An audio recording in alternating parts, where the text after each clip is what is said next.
Lahat ng kanilang mga program kinonvert nila into channel, yung isang channel naging 11 channel. Yan ang kagagawan ng isang channel na bunga kala nila, makapangyarihan sila. Na ang entitlement nila ay talagang kahit na batas lalabagin. Kami ang batas. Yan ang style nila eh. Binilang ko ngayon lahat ng kanilang violation at minultiply ko sa 200 pesos per day per violation.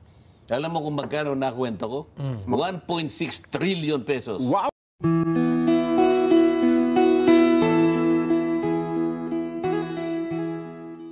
Nag-usapan po ito sa social media at ngayon ay nakita rin natin ito pong House Bill number 11252 at ito po inintroduce ni Congressman Joey Sarte Salceda ng Albay.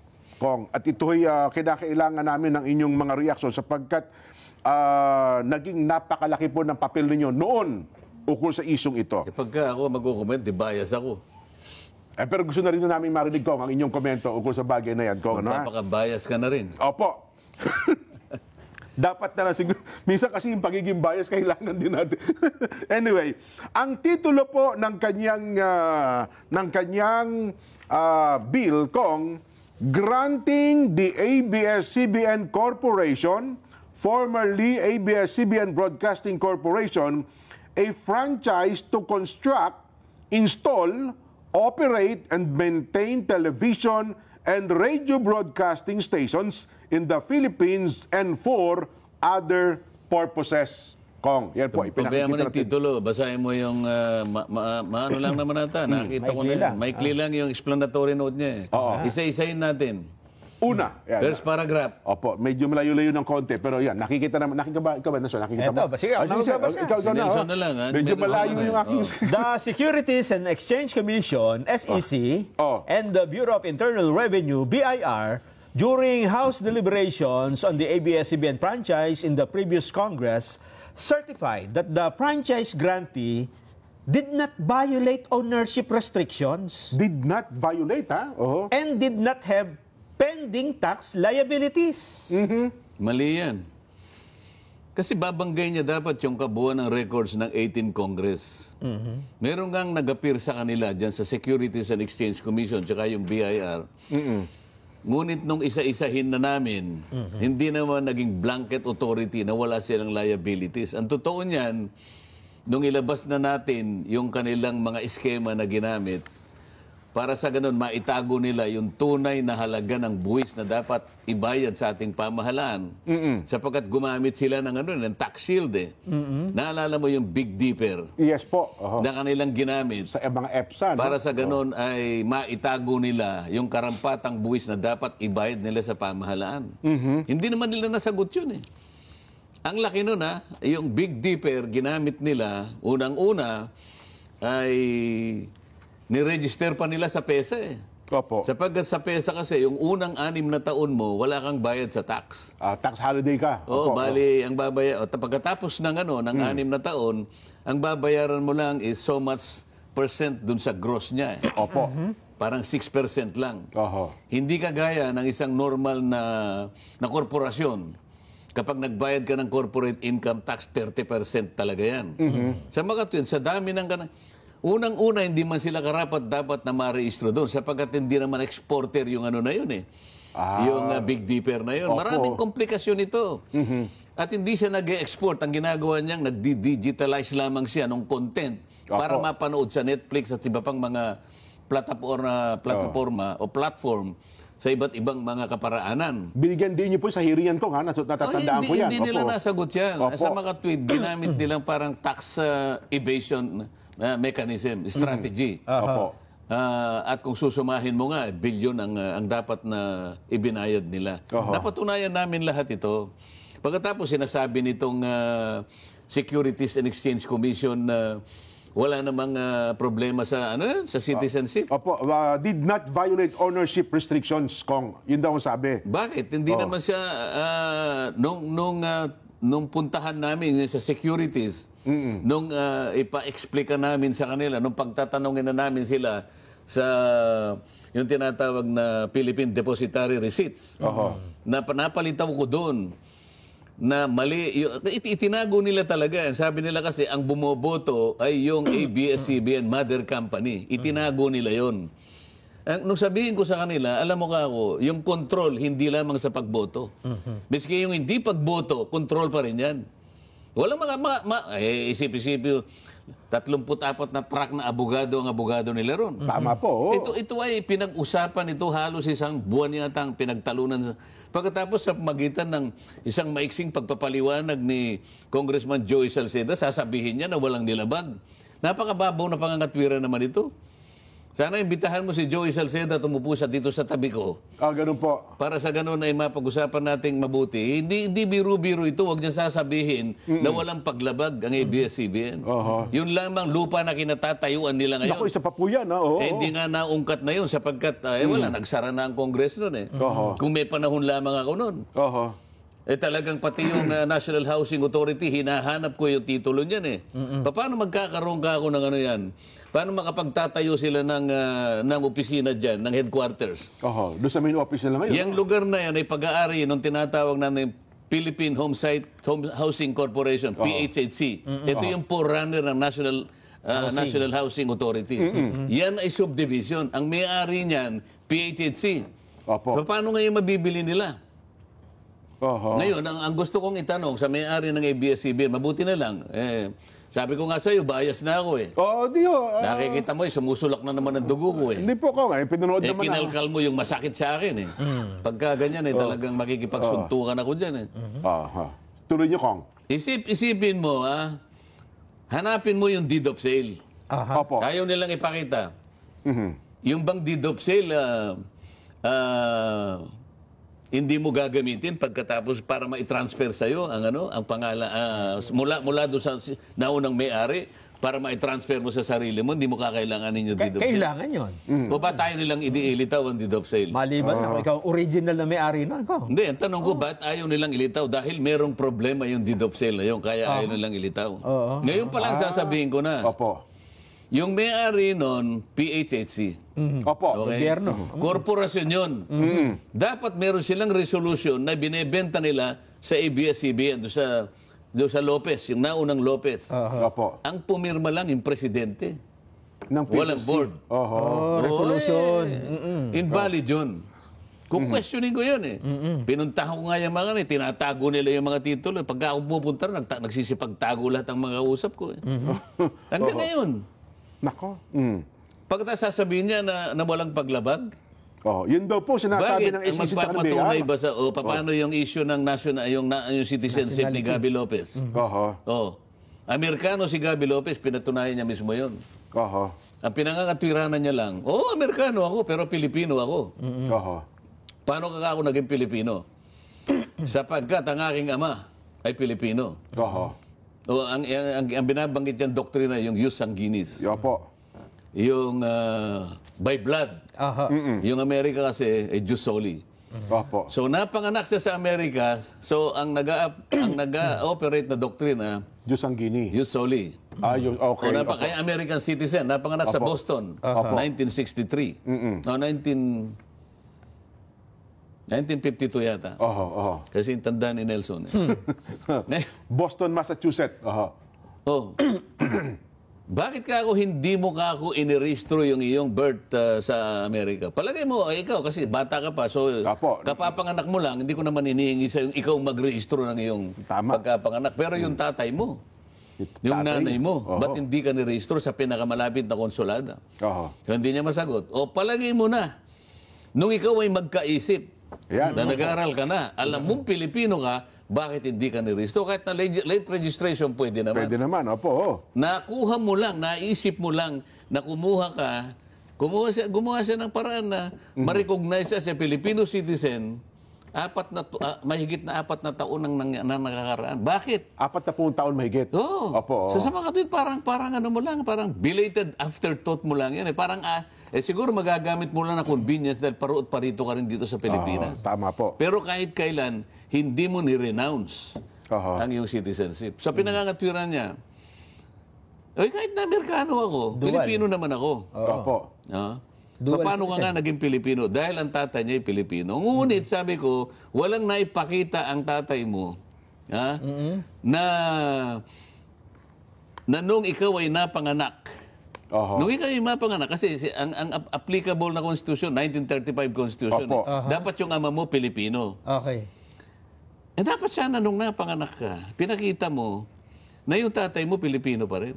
Kasi may chance na Amerikano ng tatay niya. Nung Kasi time nung na yun. nandun siya sa Boston, Tama, oo. nag-aaral sa isang military school o university yung tatay niya. O iba tayo mong ipakita. Maraming questionable dito. Ngayon, palagay mo na Pilipino ka. Tatanggapin ko sandali na Pilipino ka. Pero, tanggapin mo rin na Amerikano ka. Oo, kanya. Mali ka din. Bawal na Walang sinasabi ang saligang batas na 100% Pilipino pero may kasama pang isang Amerikano. Walang sinasabi. Ang sinasabi lang ang pagmemayari 100% na Pilipino. Ayun. Wala sang sinabi na isangkot mo ang iyong pagiging Amerikano. Nako. Nakalagay pa doon, sabi niya, did not have pending tax liabilities doon po sa pinabanggit. Ano? Pinagtatanong namin yan. No? Hindi, kaya lang na po nagawa yun doon po sa isang ganito. Meron lang isang lugar na hiningan ng parang testimony. Hindi blanket Hindi sa authority. lahat. Kaya nga nung usigin na namin siya doon sa Big Dipper, wala na silang maisagot doon eh. Wala silang maisagot doon. At to say, second paragraph, Nelson. Second paragraph. The non-renewal of the franchise, however, cost some 11,000 direct jobs. 11,000 direct jobs. This representation also argued that the information asymmetries that resulted from the loss of an information source caused thousands of new COVID-19 infections during the critical 2020 period. Parang ang gumawa niyan, hindi siya eh. Parang ang gumawa ABS-CBN. Kasi ito po yung stand nila noong time na yun. Yes, sabi nila 11,000 ang kanilang regular employees. Napatunayan namin, hindi 11,000. Kulang-kulang sa 3,000. Bakit kamo? Yung iba were considered project workers, contract workers, mga ganyan. Ayaw nga nilang irregularize eh. Napatunayan ko pa noon na sa dami ng kanilang tinanggal at dinimanda sila, umabot na sa Korte Suprema hanggang ngayon. Na nagkaroon na ng ruling ang Korte Suprema, final and executory, ibinalik na sa NLRC for computation na lang. Hanggang ngayon, tinutulungan ko pa rin yung mga... Hindi pa ata nababayaran po, ha? Meron nang nabayaran, pero hanggat maaari, talagang... Pinadadaan sa butas ng karayong... Binabarat lahat. Hanggang sa, meron nang namatay na claimant. Meron nagkakasakit sa umabot na ng 15 hanggang 20 taon. Tagal na pala. Yung apela nila na ginawa doon. Yan ba yung network na kung magsasalita kapamilya po namin lahat ito? Hindi totoo yan. Ang magsasabi niyan, yung ngayon na nagsasaper hanggang ngayon, nasa NLRC na pinaglululoko sila ng National Labor Relations Commission. Ilang beses na rin akong nag-appear sa kanila, pinatawag ko sila 3 beses na. Hanggang ngayon, hindi ngayon maiwasto-wasto. Oo nga, iba dyan, mga cameraman pa. Yung iba dyan, parehong humahawak ng camera. Nagkataon na ito'y talent daw, yun naman ay regular. Pero hindi pareho yung sahod. Tama ba? Yung skill niya, kaparehong-pareho ng skill nito. Ayun. Kaya si Joey, alam mo, pagka nagkita kami niyan, sasabihin ko sa kanya, sinungaling ka, Joey, sasabihin ko sa'yo. Si Joey hindi mo man lang tinignan ng records ng ng House. Tingnan mo yung record ng 18 Congress. Kinuwenta ko pa nga lahat ng violation niyan kung pag-uusapan, inisa-isa ko.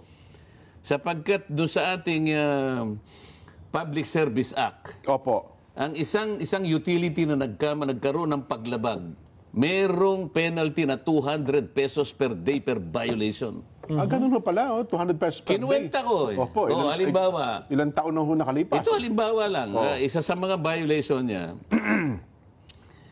in-encrypt niya yung mga programa nila. Ibig sabihin, sinusi. Alalahanin ninyo yung kanyang... May oras pa ba tayo? Baka humaba tayo. Nakalak po yung mga mahaba pa ko. Baka mamaya magalit sa atin ang mga sumubra na tayo. Hindi po. Okay po, tuloy natin yan. In-encrypt nila yung contents nila. Ibig sabihin... Hindi pwedeng panoorin. Hindi pwedeng panoorin kapag hindi ka bumili ng black box. Tama kayo. Ito yung... alam mo yung black box. Ang black box ay 2,500 pesos per unit. Sabi ko sa kanila, bakit mo ginawa yan?